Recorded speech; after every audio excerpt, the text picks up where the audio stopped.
سيدنا محمد وعلى آله وأصحابه أجمعين. اللهم صل على سيدنا محمد وعلى آل سيدنا محمد كما صليت على إبراهيم وعلى آل إبراهيم في العالمين إنك حميد مجيد. أعوذ بالله من الشيطان الرجيم. بسم الله الرحمن الرحيم. طاسين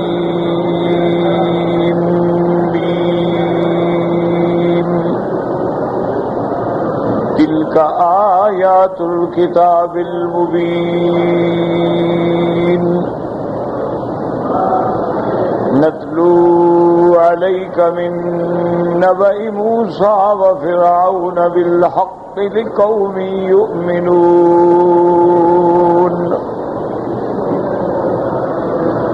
إن فرعون علا في الأرض وجعل أهلها شيعا يستضعف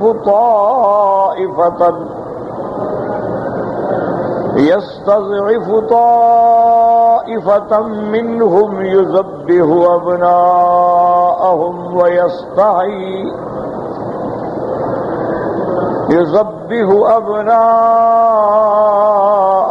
ويستحيي نساءهم إنه كان من المفسدين.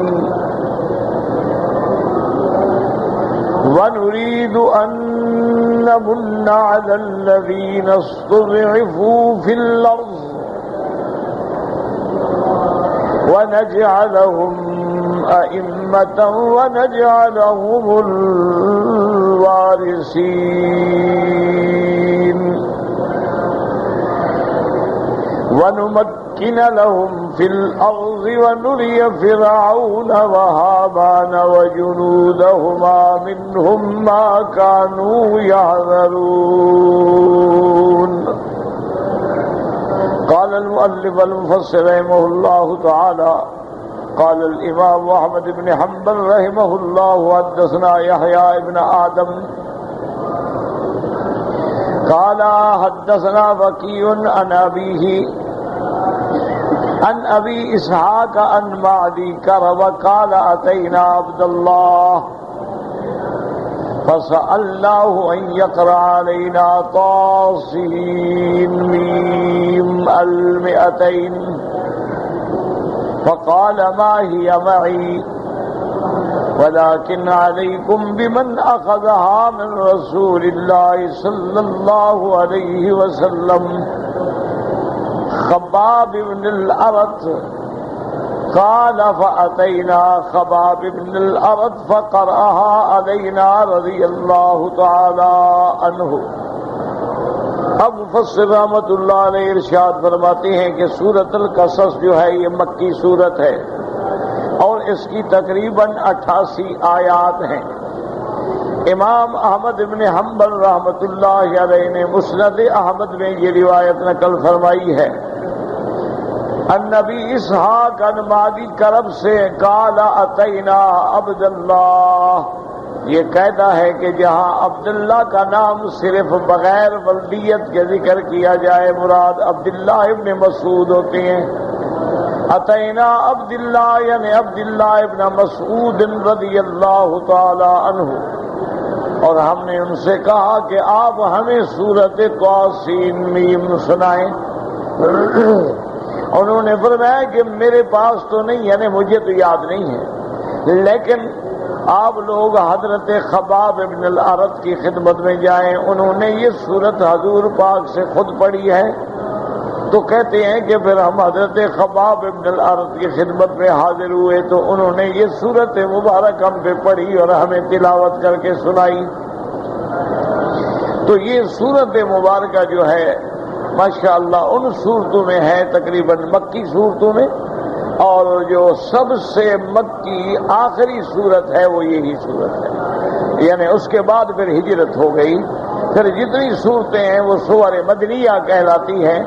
سور مکیہ میں یہ آخری صورت ہے اور حضور صلی اللہ علیہ وسلم پر جب آپ ہجرت فرما کے جا رہے تھے تو راستے میں الجحفہ جو مقام ہے رابغ کے قریب، وہاں یہ سورت اتری۔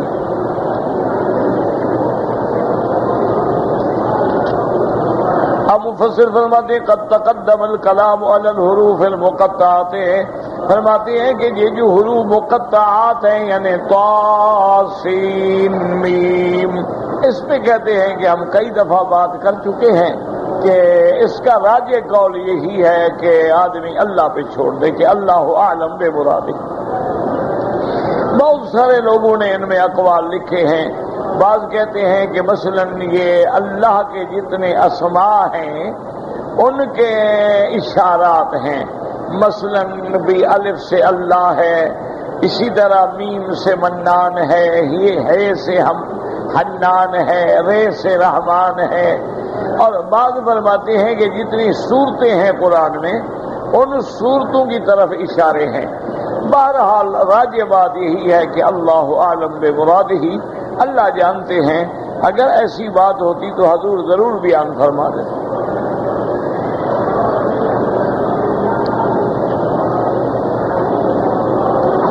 تلک آیات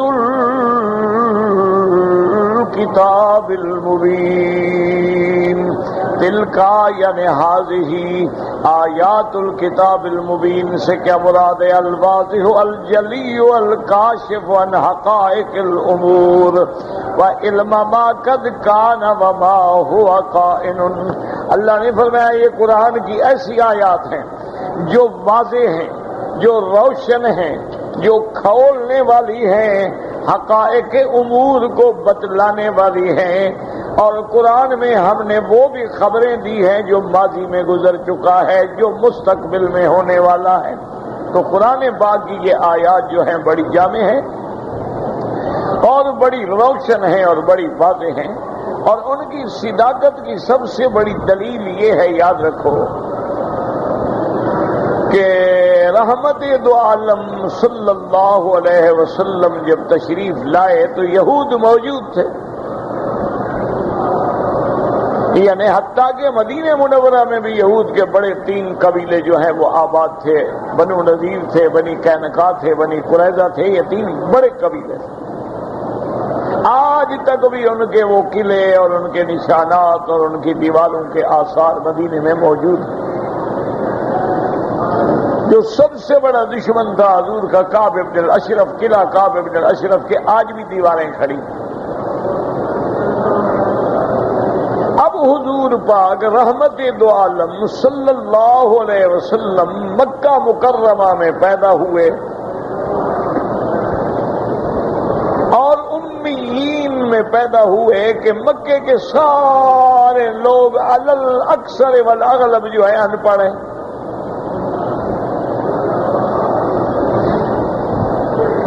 اور پھر جب حضور نے حضرت موسیٰ کی خبر دی،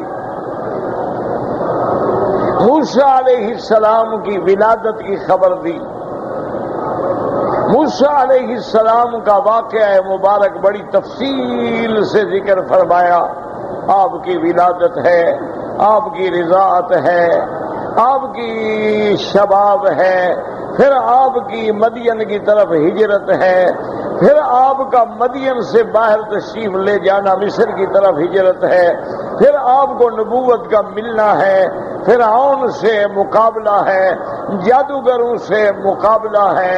یہ تمام واقعات جب حضور نے بتلائے، اگر ان میں غلطی ہوتی تو یہودی تو فوراً چیخ پڑتے، دشمن کب خاموش رہتا۔ تو جب یہود بھی نہ بول سکے اور وہ کسی بات کی تردید نہیں کر سکے، یعنی ایک بات بھی انہوں نے یہ نہیں کہی کہ حضور یہ تو غلط ہے۔ ایک دفعہ ایسا ہوا کہ حضور صلی اللہ علیہ وسلم نے ان سے پوچھا کہ کتاب تورات میں زنا کی کیا سزا ہے؟ اگر مرد اور عورت دونوں شادی شدہ ہوں تو تورات میں کیا حکم ہے؟ انہوں نے کہا بس حضور یہی حکم ہے کہ ان کو ہم تھوڑا بے عزت کرتے ہیں، ان کے منہ پہ کالا مل دیتے ہیں، گدھے پہ بٹھا دیتے ہیں، بازاروں میں گھما دیتے ہیں، کچھ جوتے ووتے بھی مار دیتے ہیں۔ حضور نے فرمایا اچھا تورات لے آؤ۔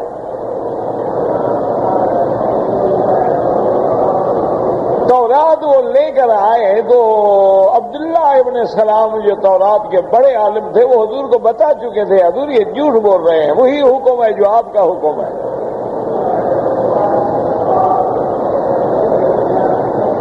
تو اس دفعہ انہوں نے یعنی حضور کے سامنے جھوٹ بولنے کی کوشش کی، لیکن حضور نے فرمایا لے آؤ تورات۔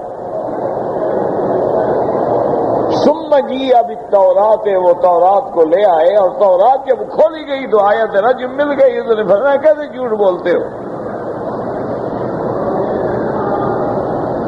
تو اسی طرح یاد رکھیں کہ ایک خبر کے بارے میں یہود یہ نہیں کہہ سکے کہ اللہ کے نبی نے یہ خبر غلط دی ہے۔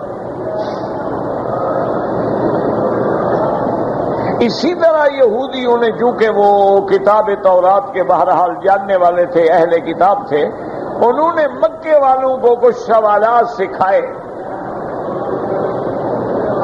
انہوں نے کہا یہ 3 سوال ہیں جو حضور صلی اللہ علیہ وسلم سے پوچھیں، اگر تینوں سوالوں کا اللہ کے نبی جواب دے دیں تو پھر بھی نبی نہیں ہے، اور تینوں سوالوں کا جواب نہ دے سکیں تب بھی نبی نہیں ہے، اور اگر 2 سوالوں کا جواب دے دیں اور ایک کا جواب نہ دیں پھر نبی ہے۔ یعنی ایسے مشکل چیزیں لے آتے تھے۔ حضور صلی اللہ علیہ وسلم سے پوچھا گیا کہ روح کیا چیز ہے، ذوالقرنین کون تھا، اصحاب کہف کا کیا واقعہ ہے جنہوں نے غار میں پہاڑوں میں پناہ لی تھی؟ تو حضور صلی اللہ علیہ وسلم نے فرمایا کہ روح کے بارے میں تو اللہ کے سوا کوئی نہیں جانتا، باقی ذوالقرنین کا یہ واقعہ ہے، اصحاب کہف کا یہ واقعہ ہے۔ اب مشرکین نے رجوع کیا، انہوں نے کہا بھائی بات تو ٹھیک ہے، جواب تو حضور کا سچا ہے، وہ نبی ہے۔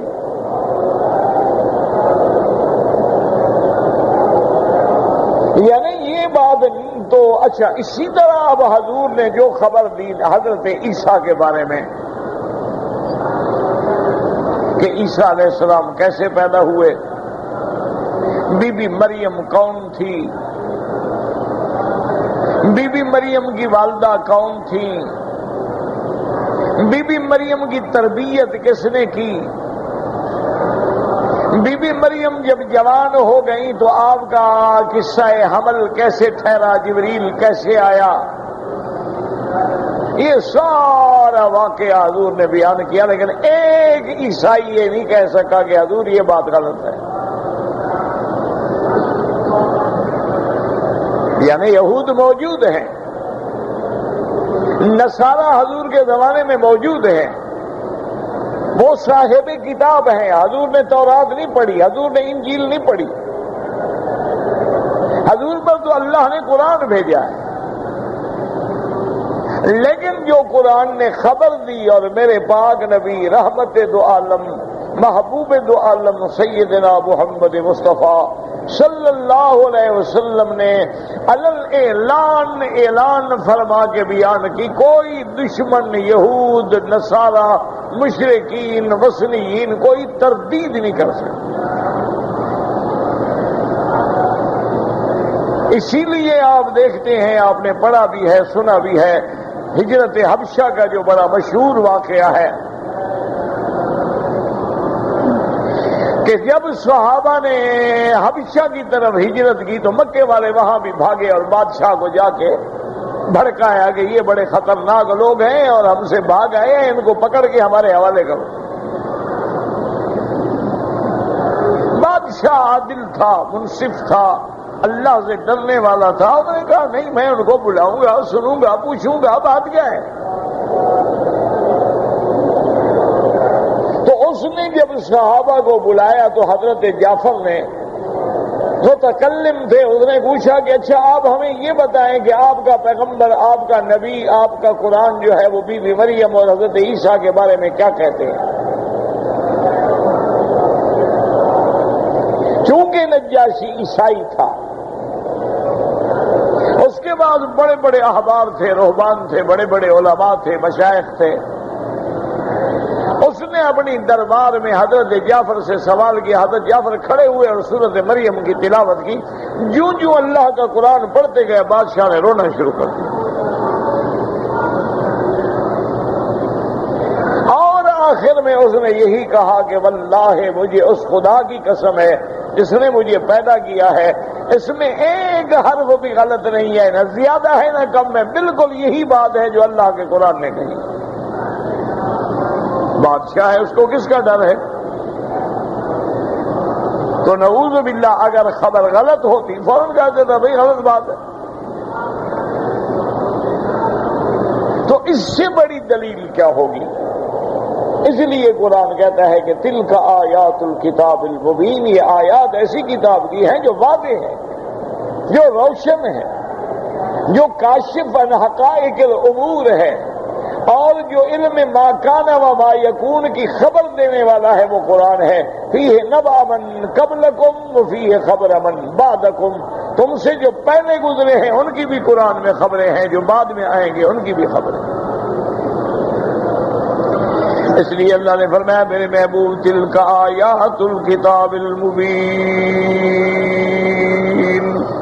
نتلو علیک من نبأ موسیٰ وفرعون بالحق. اب اللہ تبارک و تعالیٰ فرماتی ہیں کہ ہم آپ کو سناتے ہیں حضرت موسیٰ علیہ السلام کا قصہ جو حق ہے. کما قال تعالیٰ نحن نقص علیک احسن القصص بما اوحینا الیک ھذا القرآن وان کنت من قبلہ لمن الغافلین. اللہ نے فرمایا ہم آپ کو قصہ سناتے ہیں جو بہترین قصوں میں سے ہے.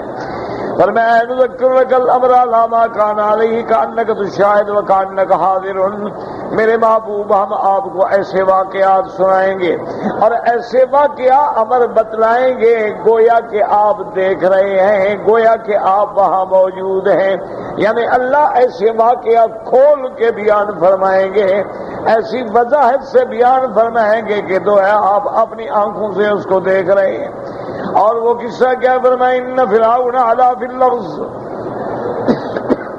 وجعل اہلہا شیعا ای تکبر وتجبر وطغى، کہ فرعون نے زمین میں سرکشی کی، وہ بڑا جبار بن بیٹھا، سرکش بن بیٹھا. وجعل اہلہا شیعا، اور اس نے اپنے رعایا کو کئی قسموں میں تقسیم کر ڈالا. شیعہ کا معنی ہوتا ہے فرقہ، پارٹی، اصنافاً کثر وکل صنف فیما یرید من امور دولتہ. اس نے اپنی قوم کو، اپنے رعایا کو کئی صنف میں، کئی اصناف میں تقسیم کر ڈالا کہ اس کے ذمے یہ ہے، اس کے ذمے یہ ہے، اس کے ذمے یہ ہے. اور فرعون چونکہ قبطی قوم سے تھا اس نے اپنی قوم کو عزت والے کام دیے، اور جو سبتی تھے یعنی بنی اسرائیل تھے سبت والے، بنو اسرائیل کو اس نے ذلیل کام دیے کہ جھاڑو ہے، صفائی ہے، گھر کے کام ہیں، چھوٹے چھوٹے کام، حقیر کام. یستضعف طائفة منهم یذبح ابناءهم ویستحیی نساءهم. اس نے ایک جماعت کو، ایک قوم کو بالکل نعوذ باللہ ذلیل کر دیا، یعنی بنی اسرائیل. وَقَانُوا فِي ذَلِكَ الْوَقْتِ خِيَارَ أَهْلِ زَمَانِهِمْ، حالانکہ اس زمانے میں بنو اسرائیل جو ہیں بڑے شان والی قوم تھی، اللہ نے ان کو بڑی فضیلت دی تھی، اللہ نے ان کو بڑی عظمت دی تھی، لیکن فرعون نے ان کو ذلیل کر ڈالا. هذا وَقَسَّلَّتْ عَلَيْهِمْ هَذَا الْمَلِكُ الْجَبَّارُ الْعَنِيدُ يَسْتَعْمِلُهُمْ فِي خَصِّ الْأَعْمَالِ. اور یہ بادشاہ یعنی فرعون جو سرکش بھی تھا، جو جبار بھی تھا، جو نافرمان بھی تھا، حد سے گزرنے والا بھی تھا، یہ ان پر مسلط ہو گیا اور ان کو ذلیل قابو میں لگا دیا.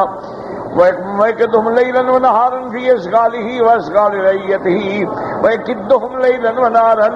ان کو دن رات سب سے جو مشقت والے کام تھے ان کے اسی میں ڈالا ہوا تھا. وَيَقْتُلُ مَا هَٰذَا أَبْنَاءَهُمْ وَيَسْتَحْيِي نِسَاءَهُمْ، اور اس کے علاوہ اس نے حکم دیا تھا کہ ان کا جو لڑکا پیدا ہو اس کو قتل کر دیا جائے اور لڑکی پیدا ہو تو چھوڑ دیا جائے. بعض علماء فرماتے ہیں کہ اس نے اس لیے کیا تھا تاکہ ان کی طاقت نہ بنے، ان کا عدد نہ بڑھے، کہ مرد پیدا ہی نہیں ہوں گے ذبح کر دو، عورتیں ہیں تو عورتیں ہمارے خلاف جنگ تھوڑی لڑیں گی. اور بعض علماء نے فرمایا وجہ یہ تھی کہ اس کو منجمین نے، چاند تاروں پر عقیدہ رکھنے والوں نے خبر دی تھی کہ بنو اسرائیل میں ایک بچہ پیدا ہوگا جو تیری ہلاکت کا ذریعہ بنے گا، تیری بربادی کا ذریعہ بنے گا، تیرے اقتدار کے خاتمے کا ذریعہ بنے گا. اس لیے حکم دیا اور تقریباً 70,000 بنی اسرائیل کا بچہ ظالم نے ذبح کرا دیا. ہر دور میں فرعون ظلم کرتے ہیں. آج بھی فرعونہ دور جو ہیں وہ ظلم کی اس انتہا پہ پہنچ گئے ہیں کہ اگر چنگیز اور تاتار اور ہلاکو اور بڑے بڑے ظالم جو گزرے ہیں نا، وہ بھی موجودہ دور کے ظلم دیکھیں تو ان کی بھی روح کانپ جائے. اللہ اکبر اللہ اکبر. اچھا ان کے بچوں کو کیوں قتل کرتا تھا؟ اہانۃ لہم و احتقارا و خوفا من ان یوجد منہم الغلام.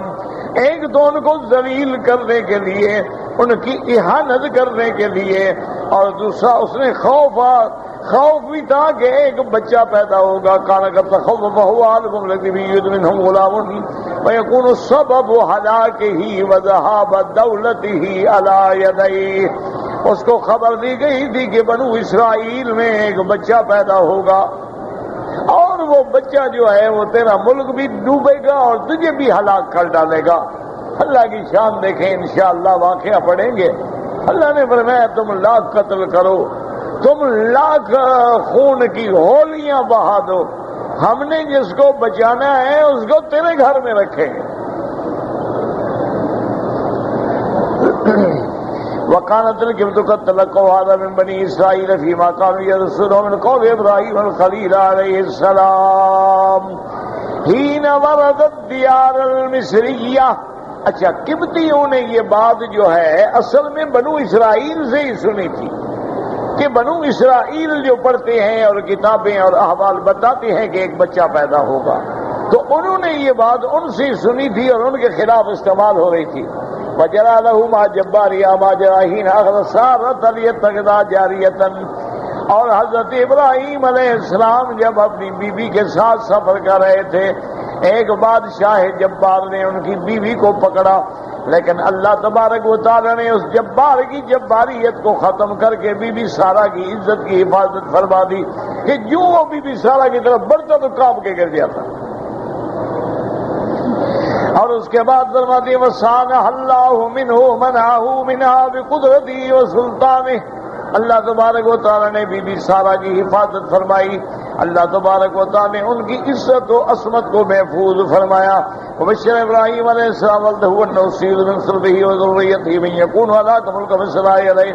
کہتے ہیں کہ پھر حضرت ابراہیم علیہ السلام نے یہ خوشخبری سنائی تھی کہ میری اولاد میں، میری ذریت میں، میری نسل میں ایک بچہ پیدا ہوگا جو فرعون کی ہلاکت کا ذریعہ بنے گا.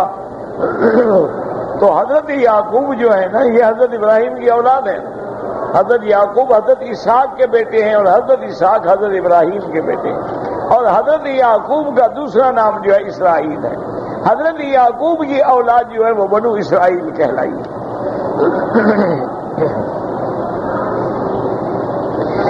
فَقَالَتِ الْكِبْتُ تُحَدِّثُ بِهَٰذَا عِندَ فِرْعَوْنَ. اور قبطیوں نے جا کے یہ اپنے بادشاہ فرعون کو بتلایا. فَاضْطَرَّ فِرْعَوْنُ مِنْ ذَٰلِكَ. اب فرعون بچنے کی کوشش کر رہا ہے. وَأَمَرَ بِقَتْلِ ذُكُورِ بَنِي إِسْرَائِيلَ وَلَن يَنفَعَ حَذَرٌ مِّن قَدَرٍ. اس نے بنو اسرائیل کے بچوں کو ذبح کرنا شروع کیا، لیکن مفسر فرماتا ہے دنیا کی کوئی تدبیر اللہ کی تقدیر پہ غالب نہیں آ سکتی ہے. اللہ کی تقدیر ہے، تدبیریں کیا کریں. لِأَنَّ أَجَلَ اللَّهِ إِذَا جَاءَ لَا يُؤَخَّرُ. اللہ کا فیصلہ جب ہوتا ہے تو پھر اس کو کوئی ٹال نہیں سکتا ہے. وَلِكُلِّ أَجَلٍ کتاب، اور ہر فیصلے کے لیے اللہ نے وقت مقرر کر رکھا ہے. وَلِهَذَا قَالَ تَعَالَى وَنُرِيدُ أَن نَّمُنَّ عَلَى الَّذِينَ اسْتُضْعِفُوا فِي الْأَرْضِ إِلَىٰ قَوْلِهِ تَعَالَى يَحْذَرُونَ وَقَدْ فَعَلَ تعالیٰ ذالک بہم، اللہ پاک نے کر دیا کہ ظالم کو ہلاک کیا. اللہ نے ان کمزوروں کو عزت دی. اللہ تبارک و تعالی نے بنو اسرائیل کو پھر ان کے ملک کا وارث بنا دیا. اس لیے فرماتے ہیں وَنُرِيدُ أَن نَّمُنَّ عَلَى الَّذِينَ اسْتُضْعِفُوا فِي الْأَرْضِ، جیسے اللہ نے دوسری جگہ فرمایا وَأَوْرَثْنَا الْقَوْمَ الَّذِينَ كَانُوا يَسْتَضْعَفُونَ إِلَىٰ قَوْلِهِ يَعْرِشُونَ. اسی طرح اللہ نے تیسرے مقام میں فرمایا وَكَذَٰلِكَ وَأَوْرَثْنَاهَا بَنِي إِسْرَائِيلَ أَرَادَ فِرْعَوْنُ بِحَوْلِهِ وَقُوَّتِهِ أَن يَنجُوَ مِن مُوسَىٰ فَمَا نَفَعَهُ ذَٰلِكَ مَعَ قُدْرَةِ الْمَلِكِ الْعَظِيمِ الَّذِي لَا يُخَالِفُ أَمْرَهُ الْقَدْرِيُّ وَلَا يُغْلَبُ. اب مفسر فرماتے ہیں کہ فرعون نے اپنی پوری کوشش کر ڈالی، اپنی طاقت کے ساتھ حضرت موسیٰ سے بچنے کی کوشش کی، لیکن اس کو کوئی فائدہ نہ ہوا، کیونکہ الملک العظیم اللہ تبارک و تعالی نے جو فیصلہ کر دیا تھا اس کے فیصلے جو ہیں ان کو کوئی ٹال نہیں سکتا ہے، نہ کوئی روک سکتا ہے. بل نفذ حکمہ وجرى قلمہ فی القدم بأن یکون ہلاک فرعون علی یدیہ. اللہ کی تقدیر کی قلم یہ لکھ چکی تھی، اللہ کا حکم جاری ہو چکا تھا کہ اللہ فرعون کو حضرت موسیٰ کے ہاتھ پہ ہلاک کریں گے. بل یکون ھذا الغلام الذی طرزت من وجودہ وقتلت بسببه الوفا من الولدان انما منشأه ومرباه على فراشك وفي دارك. اللہ نے فرمایا میری تقدیر بھی فیصلہ کر چکی ہے، جس بچے سے بچنے کے لیے تم نے ہزاروں بچوں کو قتل کر ڈالا ہے، ہم اس بچے کو تیرے ملک میں پیدا کریں گے اور تیرے گھر کے اندر رکھیں گے، تربیت بھی تیرے ہاتھوں سے دلوائیں گے.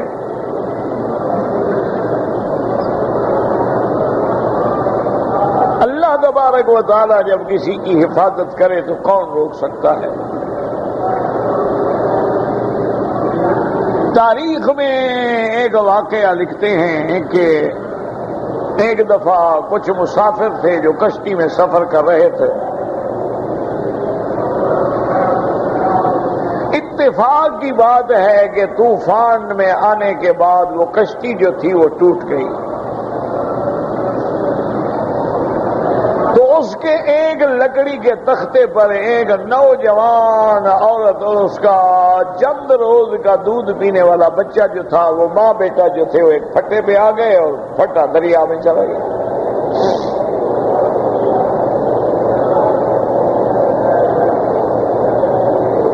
تو جب وہ دریا میں تیرتا تیرتا تیرتا اتنا ایک مقام پہ پہنچا کہ آگے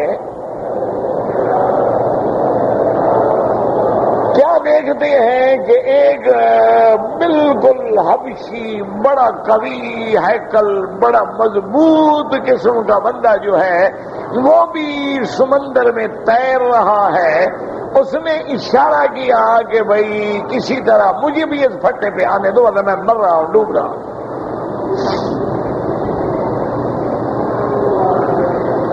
اب عورت بیچاری پھٹے کو موڑ تو نہیں سکتی تھی، بہرحال جتنی اس کے بس میں تھا اس نے کوشش کی، حتیٰ کہ وہ جوان جو تھا وہ پھٹے پہ آ گیا.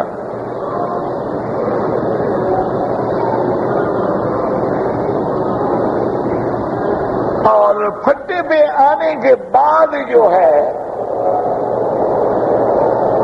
کچھ دیر کے بعد جب اس کے سانس بحال ہو گئے، ٹھیک ہو گیا، اس عورت سے کہنے لگا کہ میں تمہارے ساتھ برائی کرنا چاہتا ہوں. نیت خراب ہو گئی، خوبصورت جوان عورت ہے. اس نے سمجھا کہ اللہ کا خوف کرو، دیکھو اللہ نے ہمیں موت کے منہ سے بچایا ہے اور آپ بھی ہم موت کے منہ میں ایک پھٹے پہ ہیں، خدا جانے کہاں مریں گے کہاں نکلیں گے.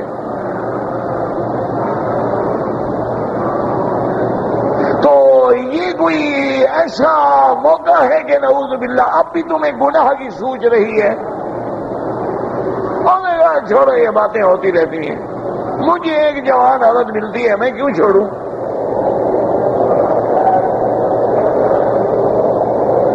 اس نوجوان عورت نے سوچا کہ اس ظالم سے بچنے کا میں کیا کروں؟ اس نے چپکے سے اپنے چھوٹے بچے کو ایسے پکڑ کے تھوڑا سا یعنی اس کو دبایا تو بچہ چیخ کے رونے لگ گیا۔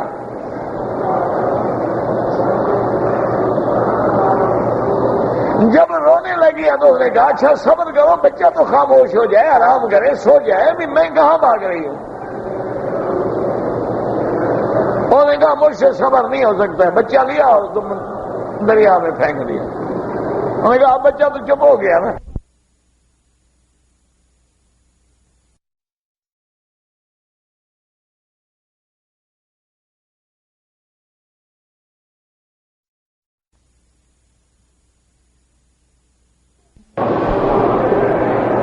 اس وقت اس عورت نے فریاد کی کہ مولا اب میری عزت تیرے سوا کوئی نہیں بچا سکتا۔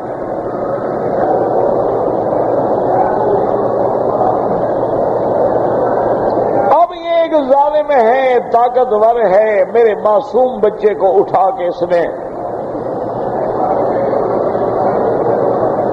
دریا میں پھینک دیا ہے، اور اب میں اگر کوشش بھی کروں میں اس کا مقابلہ نہیں کر سکتی ہوں۔ میری عزت و عفت کا تو محافظ ہے، تو جانتا ہے میں نے کبھی گناہ نہیں کیا، میری عزت بچا لے۔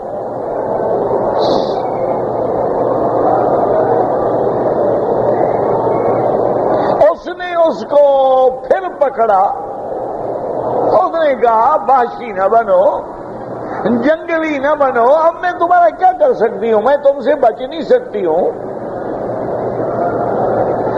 کوشش کرو کہ یہ پھٹا جو ہے اس میں ہم بیٹھ نہیں سکتے ہیں، تو برائی کیسے کریں؟ تو اس پھٹے کو کوشش کرو موڑنے کی، کنارے لگ جائے۔ جب ہم کنارے لگ جائیں گے میں تمہارے ہاتھ میں ہوں، میں کہاں بھاگ جاؤں گی؟ ایک اور لڑکی ہوگا تمہارے جیسے کبھی ہے کل آدمی سے۔ اس کو بھی بات سمجھ آ گئی، اس نے کہا بات تو ٹھیک ہے، چھوٹا سا پھٹا ہے، اس میں تو بیٹھنا ہی مشکل ہے، اچھا ہے کہ اگر نیچے ہوں گے تو میں آرام کے ساتھ عیش کروں گا۔ تو کنارے کے ساتھ وہ کھیتا کھیتا کوشش کرتا کرتا وہ پھٹا جو ہے کنارے کے ساتھ لگا، دونوں جو ہے اترے، چھوٹے چھوٹے پانی میں گزرنے کے بعد وہ باہر جو ہیں وہ آ گئے، اور جب وہ باہر آگے پہنچے تو ایک درخت کے نیچے، وہ ایک جنگلی درخت تھا، اس کے نیچے آگے بیٹھے۔ اس نے کہا ٹھیک ہے بس کپڑے اتارو، اب ہم باہر آ گئے، آرام سے بیٹھے ہیں، اب تو میں تمہیں ہر حال میں چھوڑوں گا نہیں، میں بھاگنے کی کوشش نہ کرنا۔ اب وہ رو رہی ہے بیچاری اور کپڑے اتارے، اتنی دیر میں درخت کے اوپر سے ایک ایسا سانپ گرا کہ اس نے اس کو ڈسا اور وہ وہیں ختم ہو گیا بندہ۔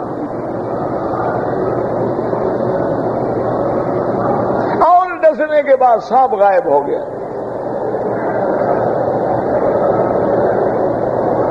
وہ وہاں مر گیا، اس نے اللہ کا شکر کیا کہ اللہ تو نے میری عزت بچائی ہے۔ بہرحال اب جو ہوگا دیکھا جائے گا، تو درختوں کے پتے ہیں، کچھ جنگلی چیزیں ہیں، کھا کے گزارا کروں گی۔ 2 دن ایک دن گزرے تو خدا کی شان ہے کہ ایک قافلہ جو ہے آتا ہوا نظر آیا۔ اس قافلے نے بھی آگے وہاں پڑاؤ کیا، دیکھا تو ایک بچہ چیخ رہا ہے، یہ دوڑ کے گئی، اس نے کہا خدا کے لیے تو میرا بچہ ہے۔ بچے کو ایسے ہاتھ میں گیا، بچہ ماں کی گود کو سمجھتا ہے، فوراً چپ ہو گیا۔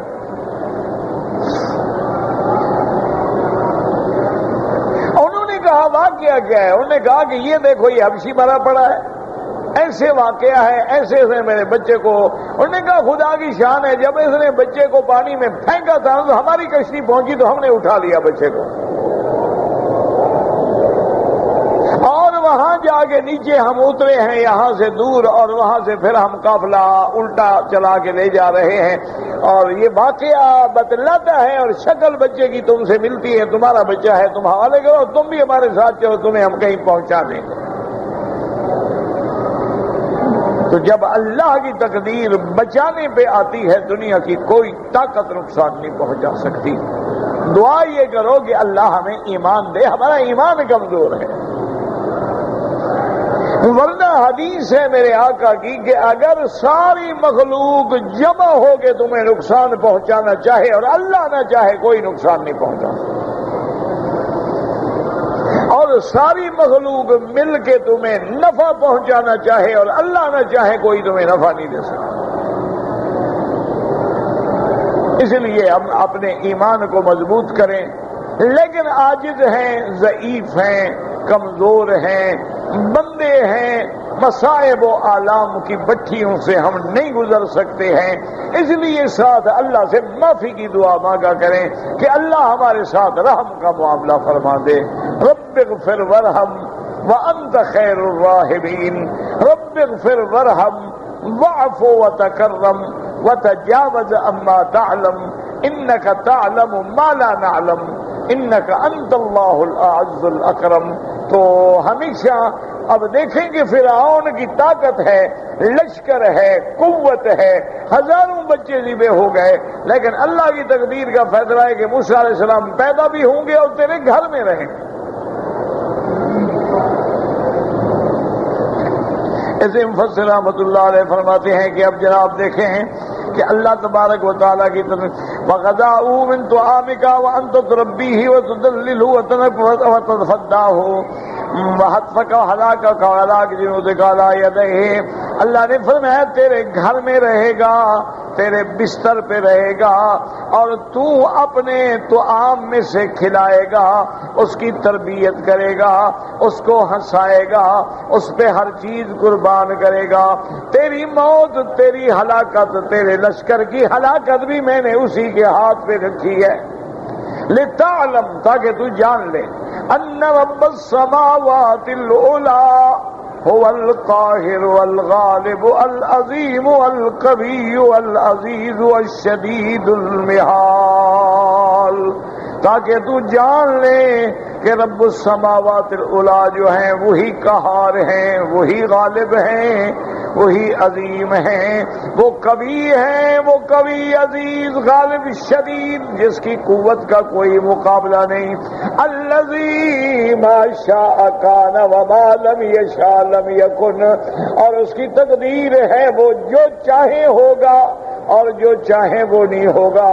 اللہم ارحمنا واسترنا بسترک الجمیل نجنا واہلنا من الکرب العظیم.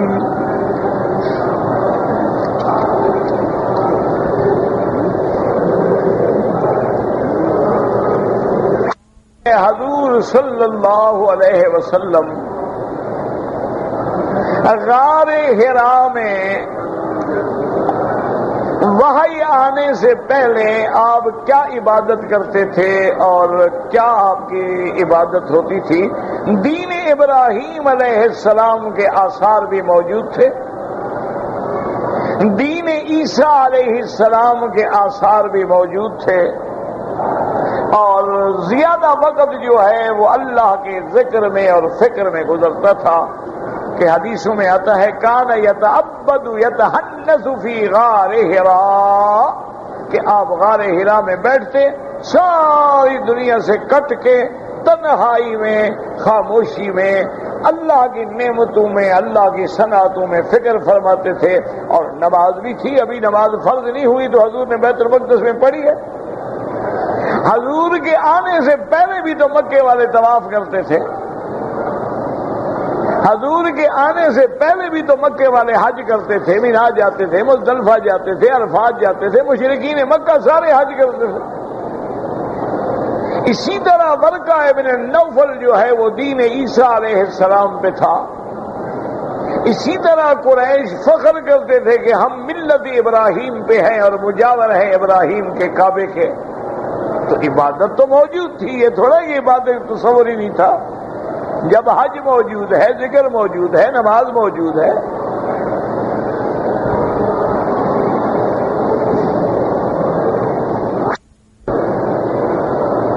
حال یزید کے معاملے میں سب سے بہتر راستہ یہ ہے کہ آدمی اپنی زبانوں کو محفوظ رکھے۔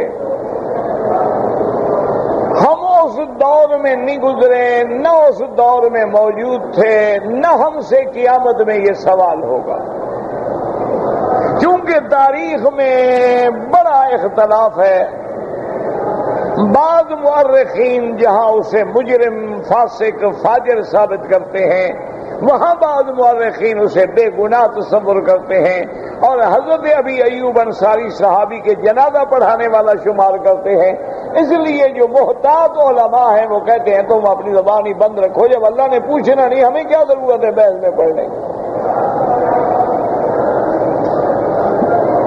تو اس لیے اس معاملے کے اندر سب سے بہتر حل جو ہے وہ یہی ہے کہ آپ خاموش رہیں اور بلا وجہ فتنے کا ذریعہ نہ بنے۔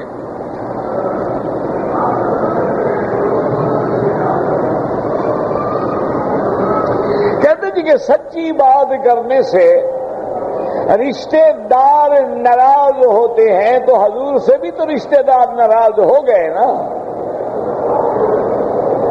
لیکن جب عقیدے کی بات ہے، توحید کی بات ہے، اللہ کے دین کی بات ہے، کوئی ناراض ہوتا ہے ہو جائے۔ ویسے نہ تم سچو دانا بن کے پھرتے رہو لوگوں میں لڑائیاں کرنے کے لیے۔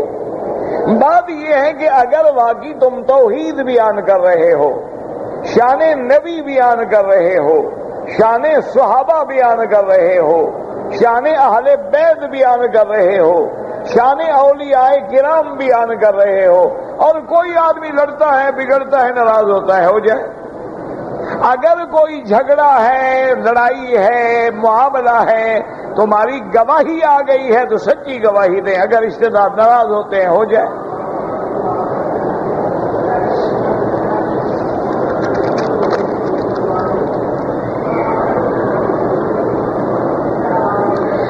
جی کہ مکہ مکرمہ میں قرآن شریف پڑھنے کے لیے ہمیں رحل نہیں ملتے، کرسی نہیں ملتی، تو آپ خود اٹھا لیں، ہاتھ تو ہیں نا۔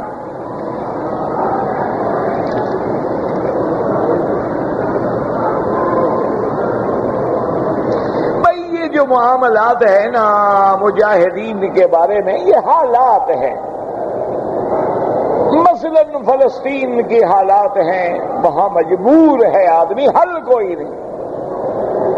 لیکن باقی مسلمان ملکوں میں بلا وجہ حملے کر کے فساد پیدا کرو، اس کی تو اسلام اجازت نہیں دیتا۔ وہ تو مظلوم ہیں، مجبور ہیں، نہ نکل سکتے ہیں، نہ اپنے ملک سے باہر جا سکتے ہیں، گویا کہ ایک محصور ہیں، ہر وقت ان پہ ٹینک اور گولیوں کی بارشیں، کیا کریں وہ۔ لیکن ایک یہ ہے کہ مسلمان ملکوں میں بلا وجہ حملے کرنے، فساد کرنا اور اس قسم کے حالات پیدا کرنے کے امن و امان تباہ ہو جائے، یہی تو کافر چاہتا ہے کہ مسلمان ملکوں میں امن نہ رہے۔ یہی تو وہ چاہتا ہے کہ تم آپس میں لڑو بڑو، یہی وہ چاہتا ہے کہ تمہارے جھگڑے پیدا ہوں اور ایک دوسرے کو مارتے رہو، وہ باہر بیٹھ کے ڈوریاں ہلاتا رہے۔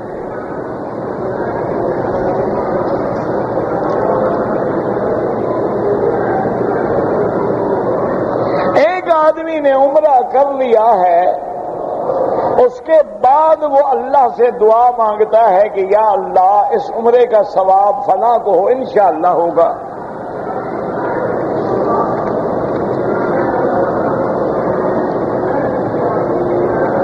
طواف کرتے ہوئے آج کل چونکہ مرد بھی ہیں عورتیں بھی ہیں، لہذا عورتوں کو چاہیے کہ حالت طواف میں، حالت عمرے میں بھی اپنے آگے اس طرح کپڑا ڈال دیں کہ پردہ بھی رہے اور چہرے کو بھی نہ لگے۔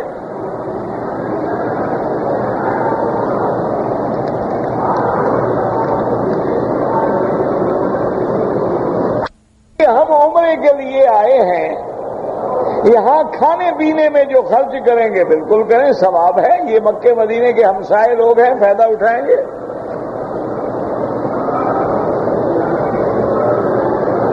اگر احرام کی چادر پر کوئی تیل کا نشان ہے جو دھونے سے بھی نہیں کیا، کوئی حرج نہیں، تم نے دھو دیا نہ جائے۔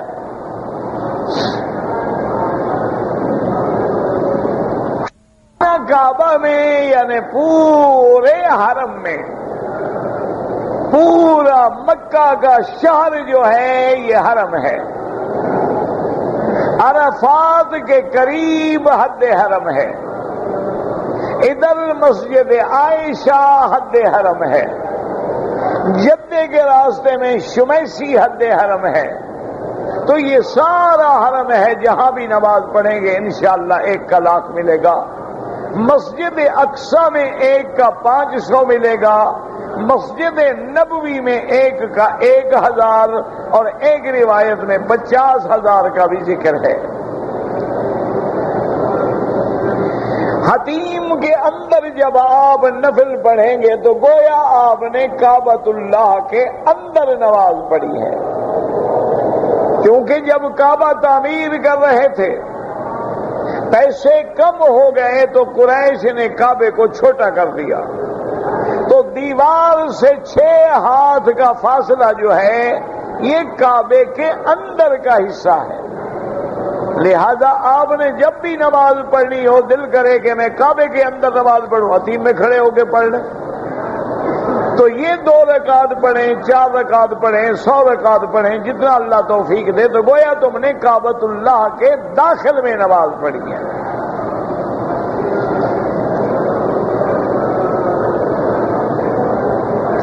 اگر ایک آدمی نے عصر اور مغرب کے درمیان میں ایک طواف کے بجائے چند طواف کر لیے، 2 4 5 کر لیے، اور بعد میں ان کی 2 رکعت ادا کی، بالکل ٹھیک ہے، کیونکہ امام ابو حنیفہ رحمۃ اللہ علیہ کے نزدیک عصر کے بعد نماز پڑھنا ہی منع ہے، وہ کہتے ہیں کہ طواف کرتے رہیں اور مغرب کے بعد پڑھ لیں۔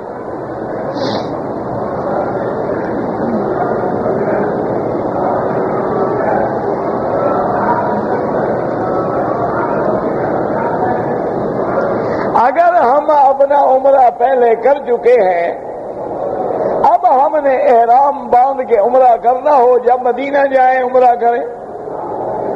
اسی طرح ایک جگہ ہے جعرانہ جو بڑا عمرہ کہتے ہیں، وہاں سے عمرہ کر سکتے ہیں، اسی طرح چھوٹا عمرہ جسے کہتے ہیں تنعیم، وہاں سے بھی کر سکتے ہیں۔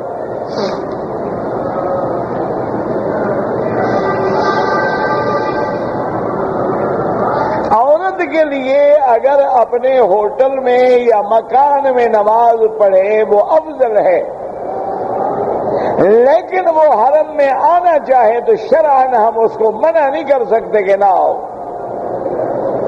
اور چند دن کے لیے عورتیں آتی ہیں، پھر ہمیشہ تو ان کو حرم نصیب نہیں ہوتا ہے، اس لیے ان کو ساتھ لے آئیں اور ان کو دور بٹھائیں جو جگہ عورتوں کے لیے ہیں، تاکہ ان کے آگے مرد نہ ہوں، مردوں سے مکس نہ ہوں، مردوں کے آگے نہ ہوں۔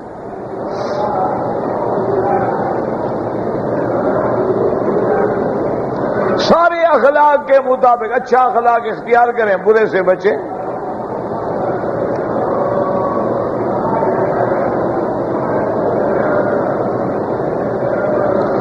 اگر 2 آدمی کے 2 بیٹے ہیں، ایک خدمت گزار ہے، فرما بردار ہے، ایک نافرمان ہے، وہ اپنی زمین کے 3 حصے جو ہے فرما بردار کو دے دے، بالکل ناجائز۔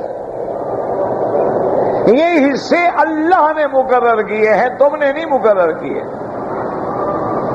تم اگر دینا چاہو تو دونوں میں عدل کرو، انصاف کرو۔ اگر اس نے نافرمانی کی ہے تو تم بھی تو شریعت پہ نہیں چل رہے ہو، تم بھی تو بدلہ لے رہے ہو نا زمین چھین کے۔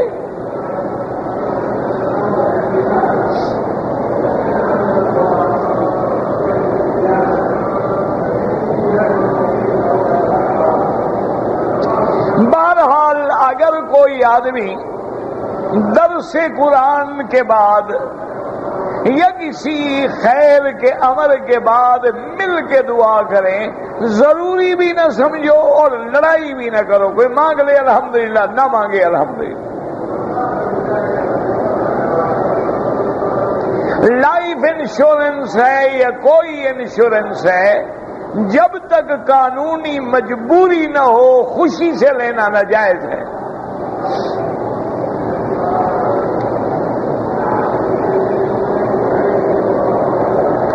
اگر ایک آدمی عمرے پہ آیا ہے، اس نے اپنا طواف اور صفا کر لیا ہے، ابھی اپنے بال نہیں کٹوائے اور دوسرے کے بال کاٹ دیے، کوئی حرج نہیں۔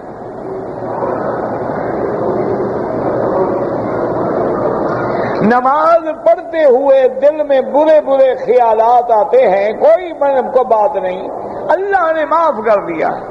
ایک ہے تم خود خیال نہ لاؤ، ایک ہے ویسے آتے ہیں اور تم ان کو برا سمجھ رہے ہو، یہی تو ایمان ہے۔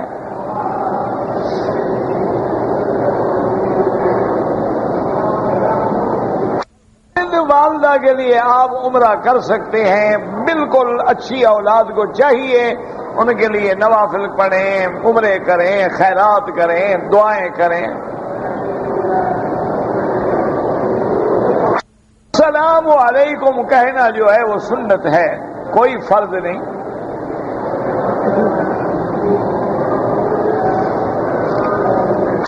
عورت نے مدینہ منورہ سے واپس آتے ہوئے میقات پہ آ کے عمرے کی نیت کر لی، اب ایام حیض شروع ہیں تو اپنے گھر میں بیٹھی رہے اور یہ تصور کرے کہ میں احرام میں ہوں، خوشبو سے بچے، خامد سے، ناخن کاٹنے سے، بال کاٹنے سے۔ جب ایام کے دن گزر جائیں، غسل کرے، کپڑے پہنے، حرم میں آ کے طواف کرے، صفا دوڑے، بال کٹائے، عمرہ کر لگا۔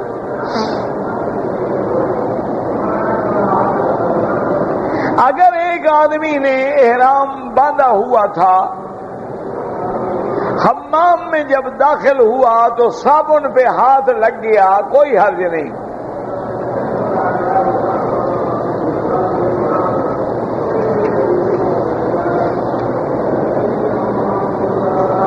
حج کے دوران میں نے اپنی بیوی کی طرف سے کنکریاں ماری تھیں، اگر کوئی عذر تھا، مجبوری تھی، تو پھر تو کوئی دم نہیں، اور کوئی عذر نہیں تھا، بغیر عذر کے تم نے ماری تھی تو پھر ایک بکری دم پڑ جائے گی۔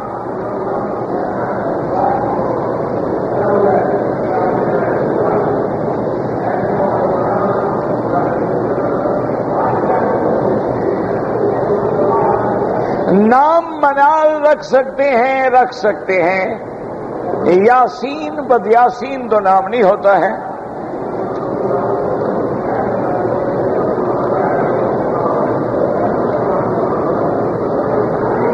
نے لندن سے رابطہ کیا ہے کہ اس پہ جادو ہو گیا ہے اور جادو کی وجہ سے اس کو شادی سے رکاوٹ ہے، تو وہاں بڑے بڑے علماء موجود ہیں لندن میں، وہاں رابطہ کریں، ان سے علاج کرائیں۔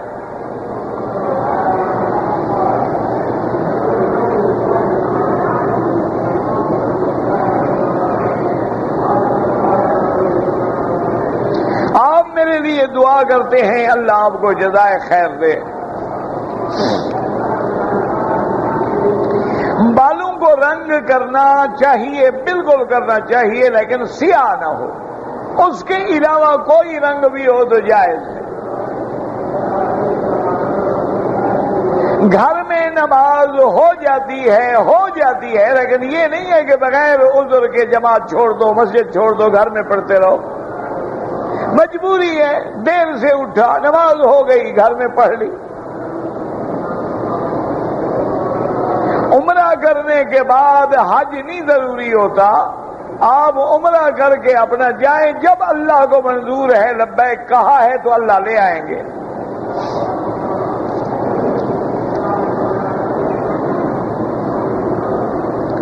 اگر ایک دفعہ آدمی نے احرام باندھ کے عمرہ کر لیا ہے، دوبارہ عمرہ کرنا چاہے، لازمی ہے بات کے میقات پہ جائے گا، احرام باندھے گا، نیت کرے گا۔ ایسے تھوڑا ہے کہ بس وہی ایک احرام کافی ہے۔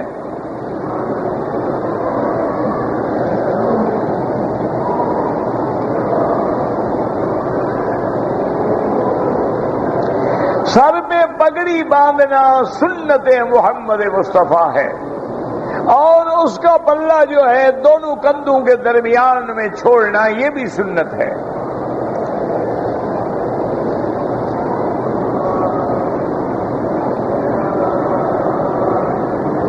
اگر ایک آدمی نے عمرہ کیا ہے لیکن عمرہ کرتے ہوئے اس نے یعنی کندھا بھی نہیں نکالا اور پہلے 3 چکروں میں رمل بھی نہیں کیا ہے تو بہرحال سنت کا ثواب نہ ملا، لیکن طواف اس کا ہو گیا، عمرہ ہو گیا، چونکہ رمل کرنا جو ہے سنت ہے، کندھا نکالنا جو ہے سنت ہے۔ اگر تو وہ عمل کرتا تو بہت بڑا ثواب تھا، اب اس کو ثواب تو نہیں ملے گا، لیکن اس میں کوئی دم یا جرمانہ نہیں ہے۔ دم اس وقت واجب ہوتی ہے جب کوئی واجب چھوٹ جائے، اور اگر فرض چھوٹ جائے تو پھر وہ عبادت ہی باطل ہو جاتی ہے۔ تو اس لیے بہرحال کوشش کیا کریں۔ اور آج کل ایک بہت بڑا غلط رواج ہو گیا ہے کہ جو لوگ بھی عمرہ کرتے ہیں جب میقات سے احرام باندھتے ہیں وہیں سے کندھا نکال لیتے ہیں، اور پھر ہر وقت کندھا نکالا ہوا ہے، صفا میں بھی، طواف میں بھی، نماز میں بھی، نماز بھی کندھا نکال کے پڑھ رہے ہیں، نمازیں مکروہ ہو رہی ہیں، بالکل ناجائز۔ کندھا نکالنا جو ہے وہ صرف طواف کے پہلے 3 اشواط میں ہے، اجتباء یا رمل، یہ دونوں چیزیں جو ہیں طواف کے 3 چکروں میں ہیں، اس کے بعد والے 4 چکروں میں بھی نہیں ہیں۔ تو لہذا جو ہے آپ احتیاط کیا کریں، بلا وجہ کندھا نکالنا، کندھا نکال کے نمازیں پڑھنا جو ہے ناجائز ہے۔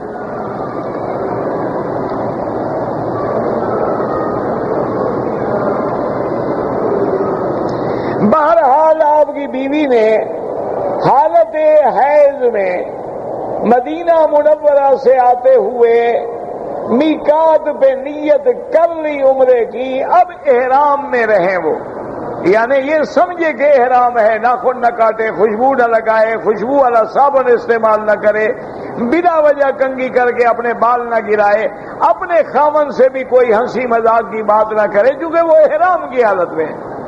جب اس کے ایام کے دن پورے ہو جائیں جو عادت ہے، اس کے بعد غسل کرے، غسل کرنے کے بعد اللہ کے کعبے میں آ کے طواف کرے، صفا مروہ دوڑے، اور اس کے بعد بال کٹائے، اس کا عمرہ جو ہے وہ مکمل ہو گیا اس پہ انشاءاللہ کوئی۔ بلکہ اس کے لیے اور اچھی بات ہے کہ اتنی دن جو ہے اس کو احرام میں رہنا پڑا، تو جتنی مشقت ہوگی اتنی اجر بھی ملے گا۔ ربنا تقبل منا انك انت السميع العليم وتب علينا انك انت التواب الرحيم يا حي يا قيوم يا ذا الجلال والاكرام يا ذا الجلال والاكرام يا ذا الجلال والاكرام اللهم اغفر لنا كل ذنب واحفظ عنا كل جنب فرج عنا كل كرب۔